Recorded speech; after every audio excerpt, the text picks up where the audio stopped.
Have you thought about selling your house at Lake Tahoe? Let's explore the ways that you might be able to do that. I'm TRINKIE Watson with Chase International, and I love helping people buy and sell real estate here at Lake Tahoe. 8% of the homes that were sold in 2020 were sold by owner, per the National Association of Realtors. Those sales represented about 25% less than realtor-assisted sales. If you are thinking of selling without a realtor, here are 7 things to consider. Number 1, what is your home worth? If your home is in a neighborhood where the houses are similar, there are calculators that you can use to maybe figure this out yourself. Google Home Value Estimator.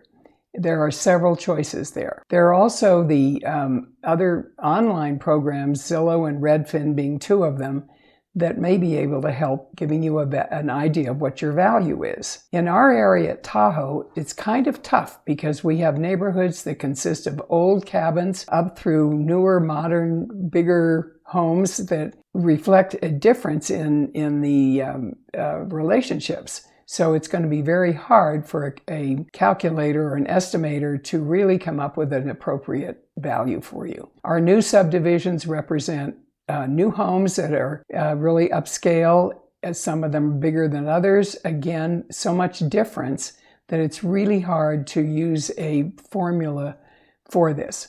That's where it helps if you can discuss with a realtor what the value of your particular home might be. Number 2. Preparing your house for sale. The first thing to do is declutter. Now is a great time to start packing all those accessories that include the family photos, religious artifacts, political symbols. You want it to be as clean as possible. You want your prospects to look at the house, not at your things, so to speak. Does your house need updating? If so, what makes sense to address? Sometimes it's not really worth redoing the entire kitchen because the new owner may prefer to put their own touch on it. Does the house need some paint touch-up?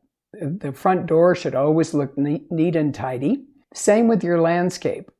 If you have a garden, be sure it looks nice and tidy. If you don't, be sure just the grounds themselves look nice and tidy. I'm sure you've heard of staging. This is a very popular thing that we're finding in very many of the house sales that we see. If you are good at this yourself, you could take it on. You could also hire a professional to help you. If you live in the house, that obviously includes your being able to live there on a daily basis, but you still want to be able to present the home in the best possible way. A black mat with red pot and silk flowers at the front door is very good feng shui. Number 3 is marketing your property.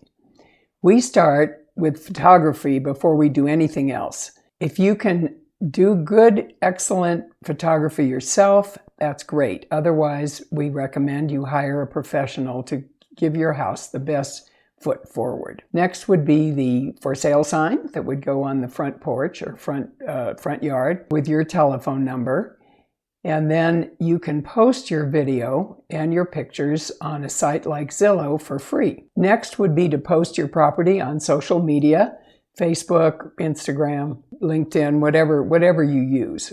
You'll find that agents will be calling you as well, and you need to decide whether or not you would cooperate with an agent who might bring you a buyer. If that happens, then at least you'll have one person handling the transaction that will keep all the legal papers in place. You can also expect to get calls from agents asking you to list the property, so be prepared for that. Number 4, qualifying the buyer.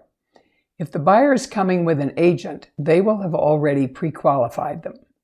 If the buyer does not have representation, you might ask a lender to assist with that.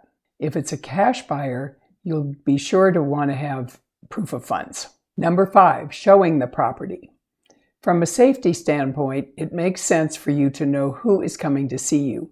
You'll want to know their name and their contact information. Be careful not to oversell. Buyers don't want to be hounded. A good way to describe the attributes of your house is to prepare a written list that you can hand to your visitors. And I think it's a good idea to hide your valuables and prescriptions. Number 6, If your home is desirable, and so many are in this market, you may find you'll have more than one offer. Verbal offers really don't hold any weight. You're going to want to have a formally presented offer in writing. If this is not coming through a realtor, you might want to engage a real estate attorney to review the contract when you receive it. Number 7, escrow and closing. In the West Coast, we use either title and/or escrow companies. So when the initial deposit comes in, it goes to the title company, and they hold that until it's time to record. During escrow, the buyer will want to have probably a home and pest inspection. Those are pretty basic. They may request additional inspections, and typically the buyer's entitled to inspect whatever they would like. Then they may come to you with a request for repair, which is not unusual, and you can decide yay or nay. Either you'll give them a credit, or you'll repair what they're asking for, or you won't. That's up to you. The title company will also give you a preliminary title report, which will show the buyer any liens or easements against the property. And then if it's an HOA, if you have a homeowners association, that association will supply documents for the buyer also to review. When you agree to a moving date, be sure that you give yourself time to move.